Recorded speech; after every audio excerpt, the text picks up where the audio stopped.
What's up guys, Wolf here, and I'm coming at you with a tutorial on a shockwave effect. So here is what we're going to be making today.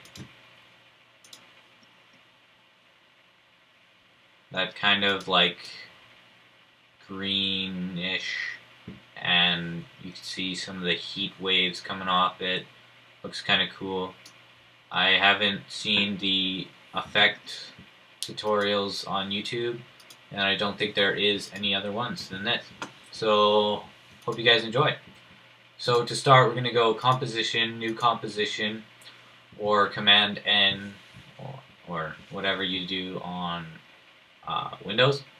So name it Shockwave or whatever you want to call it. Hit OK, and then bring in your clip. So I dragged that on, and we're going to add some black bars. These are letterbox black bars, and you can scale it up to whatever you like. It just adds a nice little effect so you don't see all the distortion on the bottom and top that will happen when you do this effect.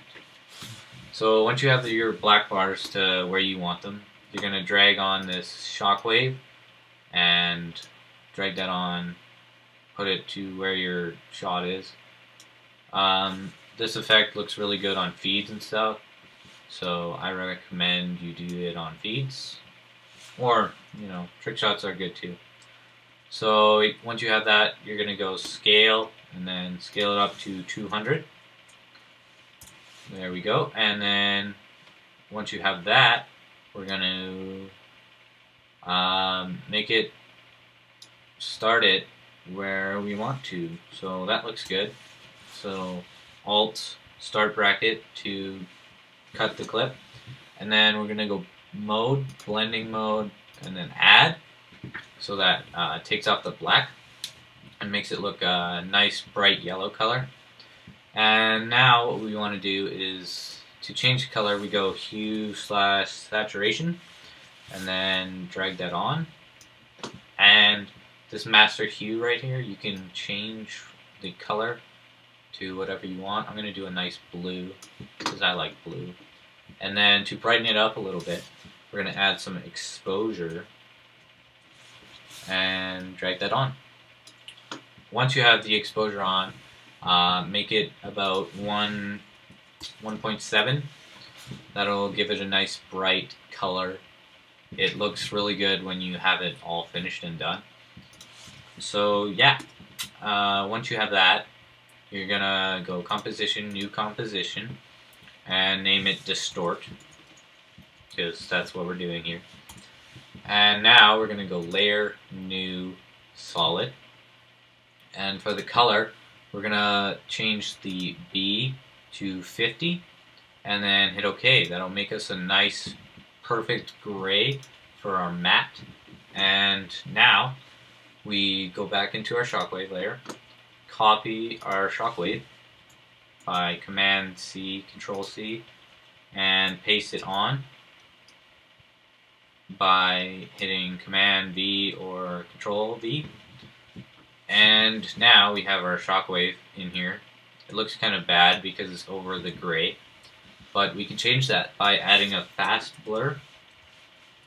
Fast blur, and then this will give it a nice kind of dull tone, so when we distort it, it doesn't look as gritty and stuff.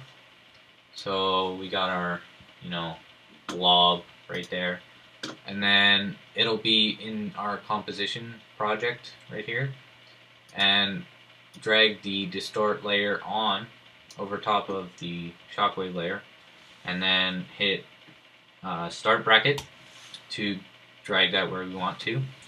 And now we have this kind of like blur on our clip, and then turn that layer off by hitting the I, and then we're back to what we used to have. So to make that layer distorted, we're going to go and create a new adjustment layer, and Alt start bracket to cut it where it starts, and then go up to our effects and presets and type in displacement map. It'll be under distort, and drag that onto our adjustment layer. And here where it says displacement map layer, you're gonna click that, and it should be number 3 if you're following along with me, distort layer. And now we have this kind of distorted looking thing, but it's not too detailed. So we're going to go max horizontal displacement 30, and same with the vertical 30. So that gives us more of a distort kind of thing, as you can see. And now, since we have this black thing right here, we're going to add transform onto our adjustment layer. So type that in and drag it on. On the scale, we're going to do 105, and then keyframe it after all the blue is gone. Keyframe it, and then go about half a second to a second, and put it back to 100. So now we have a bit of a scale, and then it just goes back to normal. So that looks good, and it's hardly noticeable, but it's good so you don't see these black lines on the sides, and our black bars covered up on the bottom. So that's good. And for our last step here, we're going to just drag our distort layer, drag that out a bit to the right, so we get kind of these heat waves coming off our blue firing, and it just brings a bit of detail and heat wave to our Shockwave. As you can see, like, it's not on the blue or anything. So that looks cool, and here we go. That's our effect. And this is what it looks like after we're finished.